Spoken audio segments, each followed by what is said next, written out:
Ils sont tous attendus à la barre aux côtés de Marine Le Pen. Thierry Légier, le garde du corps historique de Jean-Marie Le Pen, Louis Alliot, vice-président du RN, ou encore Julien Audoul, député et porte-parole du parti. Au total, 25 personnes, dont 9 anciens eurodéputés du Front National, sont jugées pour détournement de fonds publics, recel ou complicité. Ils sont soupçonnés d'avoir participé à un système visant à financer des dépenses du Front National grâce au Parlement européen.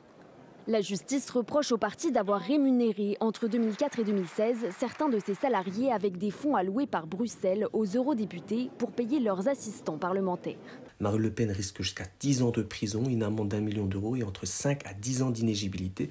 Ouais, c'est énorme et c'est mérité. Tout ça pour une affaire de détournement de fonds publics. Franchement mérité. Aujourd'hui, on va parler du procès de Marine Le Pen et de l'affaire des assistants parlementaires européens. Cette affaire pourrait bien chambouler tout le paysage politique en France. Le procès a commencé le 30 septembre et il va durer jusqu'au 27 novembre. Mais ce qui est encore plus intéressant, c'est qu'elle est jugée avec 24 autres personnes et même son parti, le Rassemblement national, est impliqué. Alors le fond de l'affaire, les enquêteurs ont découvert ce qu'ils appellent un système organisé frauduleux. En gros, des assistants parlementaires étaient payés par des fonds européens, mais en réalité, ils travaillent pour le parti. Un préjudice estimé à 3 millions d'euros, ouais, c'est énorme. Et là, ça devient vraiment compliqué pour Marine Le Pen, car plusieurs anciens membres de son parti, y compris des eurodéputés et assistants, ont témoigné contre elle. Ils dénoncent un système de fausse affectation. Si ça s'avérait vrai, ça pourrait avoir des grosses conséquences pour son parti et pour la politique française. Le problème, c'est que Marine Le Pen continue en bloc et parle de procès politique, comme quoi on essaie de l'éliminer avant les élections, mais avec tous ces éléments contre elle, sa défense devient de plus en plus difficile à tenir. Et attention, ce n'est pas tout, même Jordan Bardella, le président actuel du RN, est dans la tourmente. Libération a révélé qu'il aurait fourni de faux documents pour couvrir des tâches fictives. Si c'est vrai, ça pourrait bien ébranler son avenir politique aussi. Alors ce procès ne concerne pas seulement Marine Le Pen, mais pourrait bien faire exploser tout le RN. L'image du parti est déjà bien assez fragilisée et si ces accusations se confirment, ça pourrait leur coûter très cher en termes de crédibilité. Mais au-delà de tout ça, ce procès pose une vraie question sur l'éthique en politique. Détourner des fonds publics européens, c'est grave et ça pourrait renforcer encore plus la méfiance des citoyens envers les politiciens en général. Bref, on va suivre de près ces procès car ces répercussions risquent d'être énormes, pas seulement pour Marine Le Pen, mais pour tout le paysage politique en France.